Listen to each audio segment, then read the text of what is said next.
తను మరణము నుండి రక్షింపగల వానికి ప్రార్థనలను యాచనలను సమర్పించి భయభక్తులు కలిగి ఉన్నందున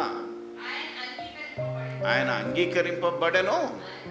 ఆయన ఏమయ్యుండి కుమారుడయ్యుండి వారసుడయ్యుండి సర్వాధికారము ఇవ్వబడిన వాడై ఉండి తాను పొందిన శ్రమల వలన విధేయత, ఒబీడియన్స్ అంటే తగ్గింపు.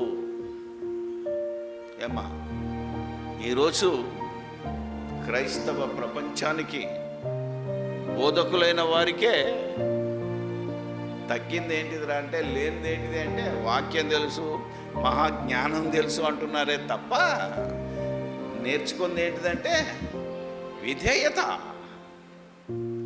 ఆ విధేయత యేసుక్రీస్తు ఎలా నేర్చుకున్నాడు అంటే తాను పొందిన శ్రమల వలన. ఏమ్మా, శ్రమలు వచ్చినప్పుడే నీ విధేయత ఎంతో కనబడాలి. అన్నీ బాగుండి హాయిగా ఉన్నప్పుడు కాదు. కష్టాలు, బాధలు, కన్నీళ్ళు, వేదనలు, అవమానాలు, అనుమానాలు ఏమొచ్చినా సరే వాటన్నిటిని బట్టి నువ్వు విధేయత నేర్చుకొని పరిశుద్ధులను నిర్దోషులనై ఉండాలి అనేది దేవుని సంకల్పము, దేవుని లక్ష్యం.